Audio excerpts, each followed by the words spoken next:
What's going on, guys? Welcome back to Riding Along with Dan.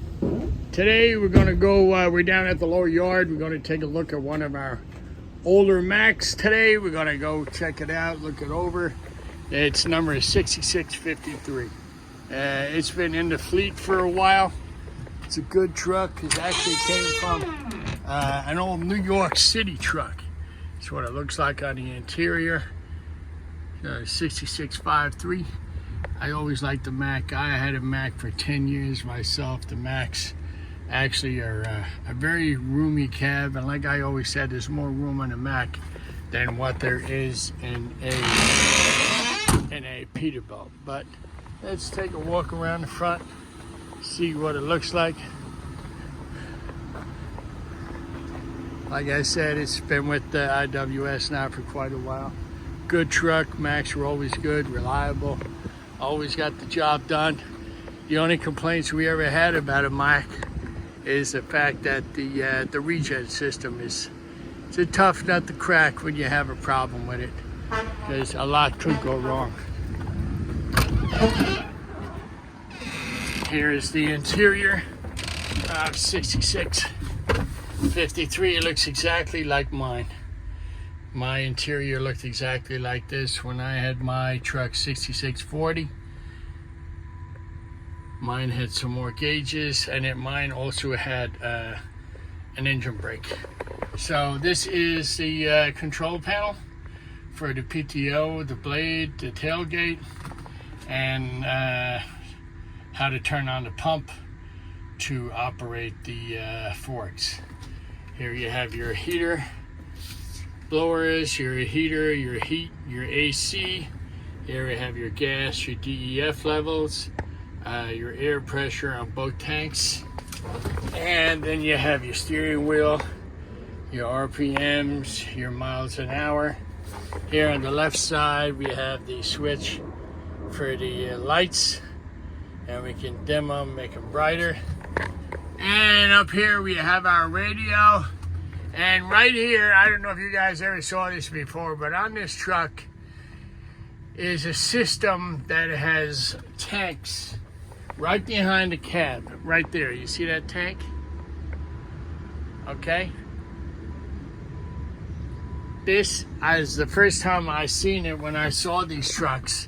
So what happens is, in case of a fire between the cab and the body, you can hit start right here, pull this pin, and push that button.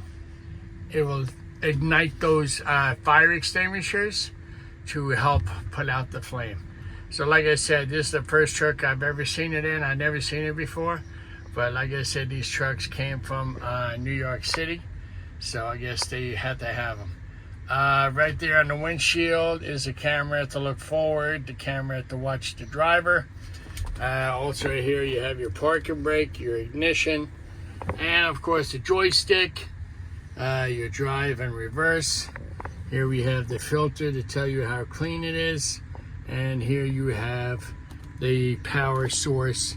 It's in a Mack, it's not down by the battery, it's actually in the cab, so you can turn this off and on to shut off the main power on the battery. Okay, right here is all your fuses, the main brains of the truck right here. And then on the passenger side, there's one thing I never liked about a Mack, are those stupid sliding windows. Because in the middle of summer right now, when it's 90 degrees out, you don't get any breeze blowing in a cab. Meaning if you don't have air conditioning, going to open the window, they absolutely suck. And I hate them, because when you're sitting here, for example, right, and you're driving, and you open this window, okay, where does the air go? It goes right past you. That's the one thing I hated about Mack. Thank God my Mack 6640 had the windows, normal windows that rolled down. But these windows, I never knew why Mack made them like that. They're horrible, they're terrible, and I never liked them. So that's basically it, bottom line, what it looks like in a Mack. You know, I don't know if you guys ever saw a video before from inside a Mack. The seats are very comfortable. And like I said, this is the fire system that's on this truck.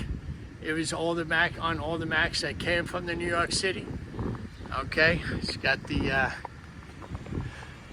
fuel tank. The other problem with these trucks is, I guess they didn't do a lot of miles in and around the city, so they only put a 50-gallon fuel tank. Whereas with us, we do travel a lot further than that. So on one of the trucks, for instance, we took this off and put on a 100-gallon fuel tank. Here right now, we have a beautiful Kenworth roll-off truck triaxle. We've had this one for a while. I got to tell you, these trucks, it's a T880 model. These trucks are very roomy, very big, and very spacious.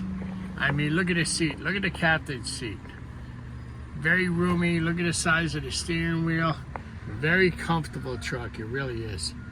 And, you know, these trucks need to be cleaned. They need to be taken care of. Like everything else with this company, with the trucks, they're not cheap trucks. They're very expensive toys, and they need to be taken care of. So I figured I would come down here and give you guys a little tour of what I was looking at and what's down at the lower yard right now. Here's an overall look of the KW, the T880. It's a very beautiful truck, very powerful truck. Here's my favorite, the mini packer. But the only thing I have about the T80 is they're very high off the ground.